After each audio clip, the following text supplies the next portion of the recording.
Welcome to my channel future bright English learning. দেখো, আজকেও একটা খুব সুন্দর সাবজেক্ট এবং ভার্ব এগ্রিমেন্টের ক্লাস নিয়ে এসেছি। এই সাবজেক্ট এবং ভার্ব এগ্রিমেন্টের ক্লাসগুলো করাচ্ছি কারণ বিভিন্ন কম্পিটিশন পরীক্ষায়, চাকরির পরীক্ষায় এই ধরনের কিন্তু কোশ্চেন সবসময় দিয়ে থাকে। তাছাড়াও ভালো ইংলিশ জানতে, ভালো ইংলিশ বলতে এগুলো আমাদের খুব সুন্দরভাবে জানা দরকার। তো চলো, আজকের যে সাবজেক্ট এবং ভার্ব এগ্রিমেন্টের ক্লাস আনা হয়েছে সেটা কি না, এই যে যখন আমরা দুই বা ততোধিক সাবজেক্টকে অর বলো, আইদার অর বলো, নাইদার নর বলো, এইগুলো দিয়ে যখন জয়েন করে থাকি তাহলে আমরা কোন সাবজেক্টের ভার্ব গ্রহণ করব। দেখো, এর কিন্তু তিনটে নিয়ম আছে। আমি তিনটে নিয়ম তোমাদেরকে একের পর এক বলবো। যদি তিনটে নিয়ম মনে রাখতে পারে ভালো, না হলে কিন্তু একটা নিয়মেই কাজ হবে। ফার্স্ট নিয়মটা কি মনে রাখবে, দুটি সিঙ্গুলার সাবজেক্ট বা ততোধিক হতে পারে।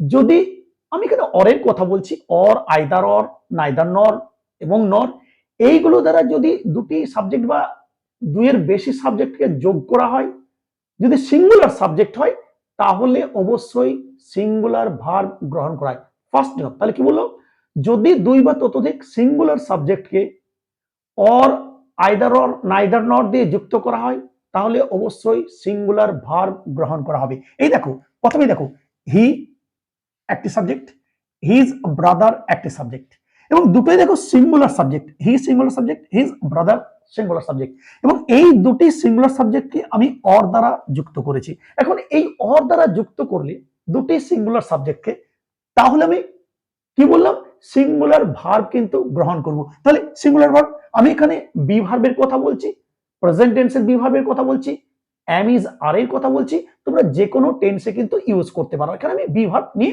তোমাদেরকে দেখাচ্ছি। তাহলে সিঙ্গুলার ভার্ব আমি গ্রহণ করব। তাহলে আমরা কি নেব, সিঙ্গুলার ভার্ব। হিজ ব্রাদার বলো, হি এর জন্যই বলো, সিঙ্গুলার ভার্বটি আমার কি হয়, আমার কিন্তু হয় কি ইজ হবে। এম ইজ এর মধ্যে ইজ কিন্তু আমি গ্রহণ করব। তাহলে যখন দুটি সিঙ্গুলার সাবজেক্ট বা তার বেশি সাবজেক্ট অর দিয়ে যুক্ত করা হয়, তখন আমরা সিঙ্গুলার ভার্ব কিন্তু গ্রহণ করি। সেই জন্য হি এবং হিজ ব্রাদারকে অর দিয়ে যুক্ত করেছি, আমি সিঙ্গুলার ভার্ব কিন্তু গ্রহণ করলাম। প্রেজেন্ট ইনডেফিনিটের বি ভার্ব কিন্তু আমি গ্রহণ করলাম, সিঙ্গুলার ভার্ব।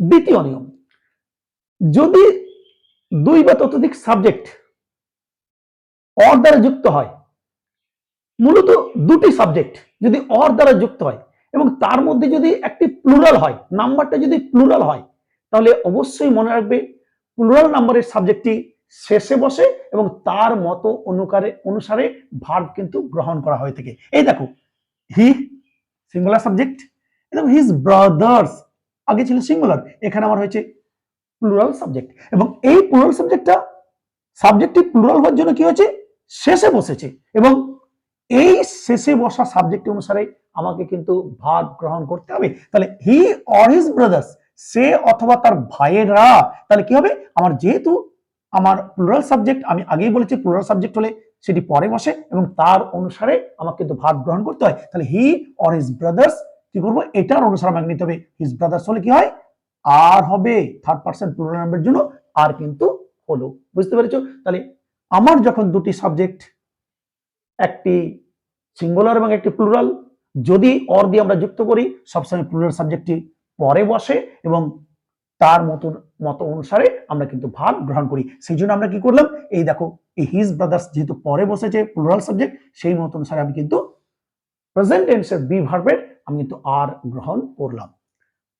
3 নম্বর নিয়ম মনে রাখবে, দেখো সবসময় কিন্তু একই পার্সেন্ট তো হবে না। এখানে দেখো আমার দুটোই কিন্তু একই পার্সেন্ট ছিল, third percent third percent, third percent third percent, কিন্তু এমনও তো হতে পারে যে পার্সেন্ট গুলো ভিন্ন।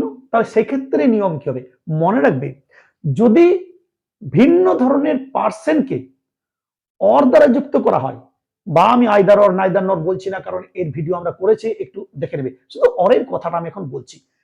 যদি ভিন্ন ধরনের পার্সনকে বা ভিন্ন ধরনের পার্সনের সাবজেক্টকে আমরা যখন অর দ্বারা যুক্ত করব, মনে রাখবে যেটি শেষের সাবজেক্ট থাকবে বা শেষের পার্সেন্টে থাকবে, সেই অনুসারে কিন্তু আমরা ভার্ব গ্রহণ করব।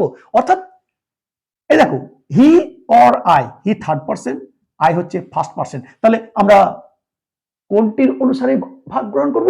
আমি বলেছি যেটি পরে বসবে, ভিন্ন ধরনের পার্সেন্ট সাবজেক্ট হিসেবে বসানো হয়েছে, থার্ড পার্সন, ফার্স্ট পার্সন, তাহলে যেটি পরে বসবে সেই অনুসারে কিন্তু আমাকে ভাগ গ্রহণ করতে হবে। তাহলে সে অথবা আমি, এই যেটি পরে বসেছে আই, এখানে কি হবে?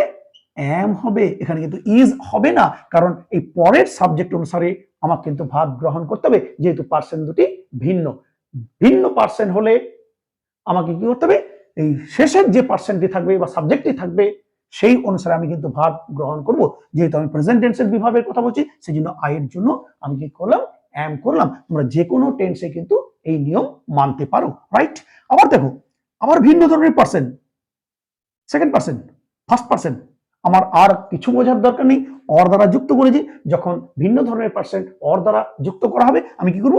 এই শেষের যে সাবজেক্ট রয়েছে সেই মত অনুসারে আমরা কিন্তু ভাব গ্রহণ করব। তাহলে কি হবে? আবার আয়ের জন্য কি হবে? অ্যাম ক্লেভার, তুমি অথবা আমি ক্লেভার, রাইট? বুঝে গেলাম। আবার দেখো, এখানে দেখো, second person, third person or দ্বারা যুক্ত করা হয়েছে, কার আমরা ভাগ গ্রহণ করব? অবশ্যই সেকেন্ড যেটা আছে সেই মত অনুসারে কিন্তু আমরা ভার্ব গ্রহণ করব। তাহলে আমরা ইউ এর জন্য আর নেব না, তাহলে এই শেষের যে সাবজেক্ট রয়েছে হি, থার্ড পার্সন, সেই মত অনুসারে সিঙ্গুলার নাম্বার আমরা কি নেব? ইজ কিন্তু নেব, যেহেতু এটা সেকেন্ড সাবজেক্ট। সেকেন্ড যে অর্থাৎ কাছে যে সাবজেক্টটি রয়েছে ভার্বের কাছে, সেই মত অনুসারে কিন্তু আমরা ভার্ব গ্রহণ করব। অর্থাৎ এই যে তিনটি নিয়ম পেলাম, তিনটে নিয়ম যদি মনে রাখতে না পারো, এই একটা নিয়ম শুধু মনে রাখবে, কি? অর দ্বারা যখন দুই বা ততোধিক সাবজেক্টকে যোগ করা হবে, যেটি পরের সাবজেক্ট থাকবে সেই মত অনুসারে আমার কিন্তু ভাব গ্রহণ করতে হবে। আগের দুটো তোমার মনে রাখার কোনো দরকার নেই। তাহলে দেখো, যেটি শেষে থাকবে, এ দেখো, হি অর হিজ ব্রাদার, এইটা অনুসারে আমি নিয়েছি। আবার এখানে দেখো, হি অর হিজ ব্রাদার্স, এইটা অনুসারে আমি নিয়েছি। আবার এগুলো তাই বিভিন্ন পার্সেন্ট আমরা কি করেছি? এই শেষের যে সাবজেক্টগুলো রয়েছে, যে পার্সেন্টগুলো রয়েছে তার মত অনুসারে আমরা কিন্তু ভার্ব গ্রহণ করেছি। অর্থাৎ নিয়মটা হলো, দুই বা ততোধিক সাবজেক্ট যখন অর দ্বারা যুক্ত করা হবে, তখন কি হবে? পরের যে সাবজেক্ট রয়েছে সেই মত অনুসারে আমরা কিন্তু ভার্ব গ্রহণ করব। আশা করছি সবাই বুঝতে পেরেছো। এই ধরনের জিনিস খুব খুব আমাদের ভুল হয়, তাই খুব সুন্দরভাবে আমরা বুঝিয়ে দিলাম এবং বুঝতে পারলাম, রাইট? তো চলো, আজকে এই পর্যন্তই, আবার দেখা হবে পরের ভিডিওতে। Till then, good bye from everybody, thank you very much.